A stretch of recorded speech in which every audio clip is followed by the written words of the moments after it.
They hold no public office. They do not command armies or swear oaths of state, yet their decisions can sway elections, reshape laws, and redirect the future of entire nations. In a world that celebrates democracy and equal voice, a small group of individuals wields influence far beyond the ballot box. This is the paradox of modern power. Political outcomes increasingly hinge on private wealth, operating quietly behind the language of markets, innovation, and philanthropy. The fusion of wealth and power is as old as civilization itself.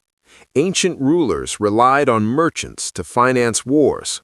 Renaissance city-states were governed as much by bankers as by princes. But for most of history, wealth remained tethered to territory and crown. Power and capital were inseparable from the state. That balance began to shift with the Industrial Revolution. New technologies created fortunes that rivaled national treasuries. Railroads, steel, oil, and finance concentrated wealth in private hands at unprecedented scale. Governments responded with regulation and taxation, attempting to contain this influence within national borders. The 20th century disrupted that effort. 2 world wars drained public finances and expanded the role of private capital. Reconstruction depended on industrialists, financiers, and multinational corporations. As global trade expanded, capital became mobile. Wealth could move faster than laws, and for the first time, the richest individuals were no longer bound by a single political system. The first decisive turning point came in the late 20th century with financial liberalization. Deregulation expanded capital markets, increased cross-border investment, and opened political systems to private money at scale. Campaign financing, lobbying, and policy consulting became formalized industries, embedding wealth into democratic processes. The second turning point followed the rise of multinational corporations and global supply chains. Billionaires became employers of entire regions and custodians of critical technologies. Governments competing for investment adjusted tax codes, labor laws, and environmental standards. Political leverage shifted from voters to capital holders. Crises marked the third turning point. Financial collapses, global pandemics, and climate emergencies exposed state dependency on private resources. In moments of urgency, governments relied on wealthy individuals and corporations for liquidity, logistics, and innovation. Emergency decisions bypassed public debate, accelerating private influence. Over time, power stopped looking like influence and began to resemble infrastructure, embedded, normalized, and difficult to disentangle. Billionaires shape world politics not primarily through conspiracy, but through structural advantage. Modern states depend on capital for growth, employment, technological progress, and fiscal stability.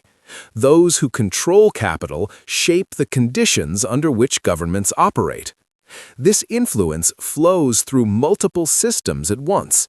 Political financing determines who can compete for power. Media ownership and digital platforms shape narratives and public attention. Philanthropy fills gaps left by shrinking public budgets, quietly redirecting priorities without electoral accountability. Globalization magnifies this leverage. Capital mobility allows wealth to relocate instantly while governments remain fixed. The threat of capital flight, real or implied, disciplines policy choices. Regulation becomes negotiable, not through bribery, but through economic pressure. Legal structures reinforce the loop. Tax optimization, offshore finance, and complex corporate vehicles are largely legal, yet they reduce public oversight. The greater the wealth, the easier it becomes to navigate and shape these systems. Influence compounds alongside capital. Today, billionaire influence intersects with every major global challenge. Climate policy reflects the interests of energy and technology investors. Digital governance follows the power of platform owners. Geopolitical strategies align with supply chains and financial networks controlled by private actors. At the same time, public trust in institutions is eroding. Citizens sense that political outcomes are constrained by forces beyond their reach. Elections remain meaningful, but the range of acceptable policy narrows around economic assumptions favorable to capital concentration. Power is increasingly exercised indirectly. Decisions are framed as technical necessities rather than political choices.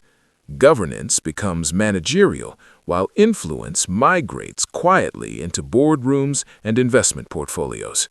Billionaires do not shape world politics because democracy has failed outright. They do so because modern systems allow wealth to substitute for authority. In an economy where capital moves faster than law, money becomes a form of governance. This does not require villainy, nor does it deny innovation or success. It reveals a structural imbalance, one where private influence expands as public capacity contracts. The future of politics may depend on whether societies can redesign systems that reward concentration, or whether they continue mistaking economic gravity for inevitability. Understanding this reality is not cynicism, it is clarity.